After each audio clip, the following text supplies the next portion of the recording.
Classroom management. Classroom management is the methods and strategies used by the teacher to maintain a classroom environment that is conducive to student success and learning. Classroom management is a key component of being a successful teacher, and it has everything to do with your attitude in the classroom and how you deal with your students in general. Every new teacher struggles with classroom management in the beginning because they don't focus enough on establishing their role as boss in the classroom. It's all about respect. Students must understand that there are certain rules that they must follow to ensure their success. For teachers new to a class, setting guidelines for the classroom will help develop the respect that is needed so students can do their best. Remember, if you don't take control of your classroom, your students most certainly will. With that in mind, here are some tips and methods that can help a teacher keep a controlled yet fun and educational environment in their classroom. Line up before entering class. Line up. Line up. Count as you go in. Go. 1, 2, 3, 4, 5, 6, 7, 9, 10, 11, 12, 13, 14. I have found this to be a very effective method of calming the students down before entering the classroom. In the same vein, I tend not to let them into the classroom before the bell goes, as, in true children fashion, when they first get to school, they are excited to see each other and can be rowdy and noisy. Not letting them into the class and having them stay outside separates them from the learning space and helps create a clear definition between the two areas. Lining them up reinforces this idea.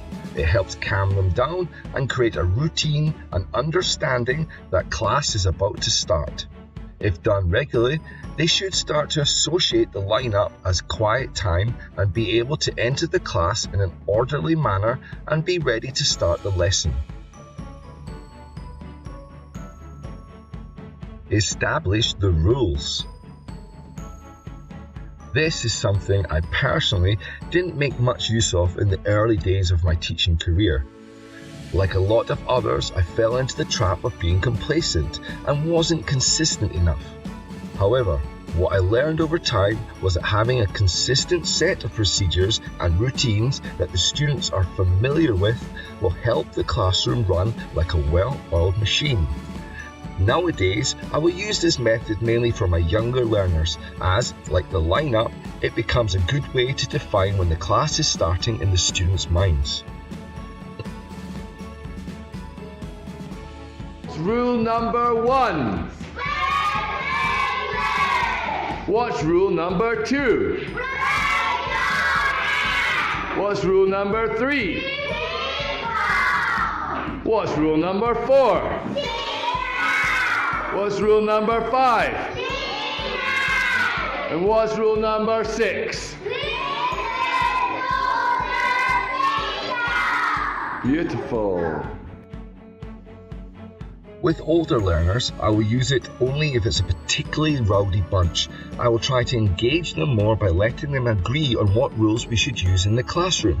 This gives them a sense of responsibility or obligation, and you can even assign team leaders or officers in the class to help make sure that these rules are reinforced.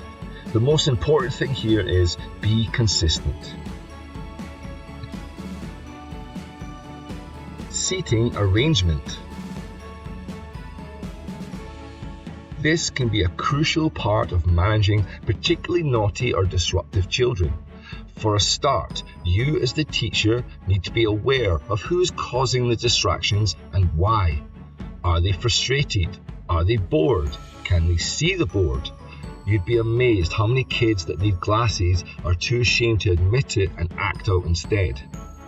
Maybe two kids that are sitting together and are friends can't be together because they distract each other, or maybe the opposite, sitting with good friends together will help them both calm down. A lot of this will be trial and error, and it might take a few classes to figure out, but don't be afraid to move the students around. This will keep them on their toes and keep a classroom fresh and new. If you have rowdy boys, you can try and separate them, next to the girls maybe, or just space them out if possible. Sitting nearer the teacher can help too. Just being able to give the naughty students warning looks or walk behind them and be in close proximity can sometimes be enough to stem a disruptive child. Points or star system. This is a very common method of maintaining good classroom management. Let them choose their team names and give them regular points for positive reinforcement.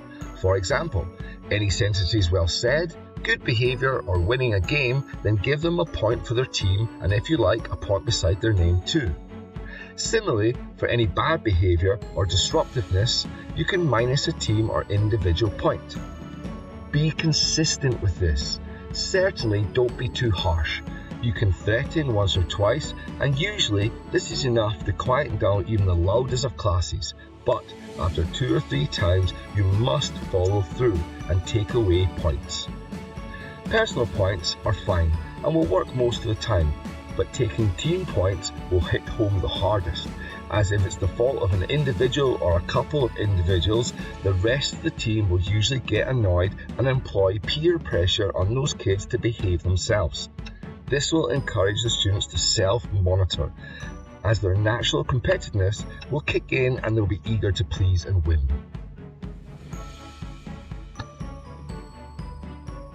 No dead time.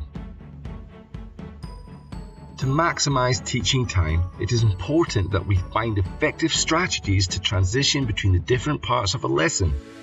Clumsy transitions or abundance of dead time can lead students to become distracted and open up possibilities for misbehavior. Boredom creates distraction, which creates disruption.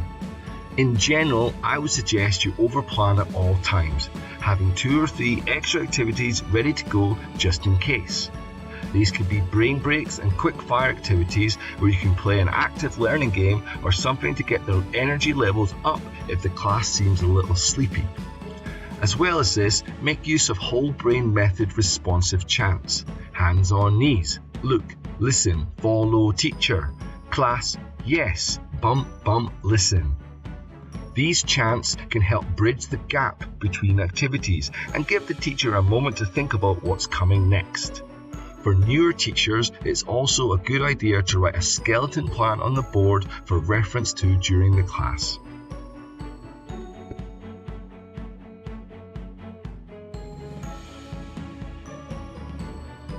Okay guys, thank you very much. If you'd like to know more or more in-depth details on classroom management, then you can check out my course on Udemy. There's a link in the description below.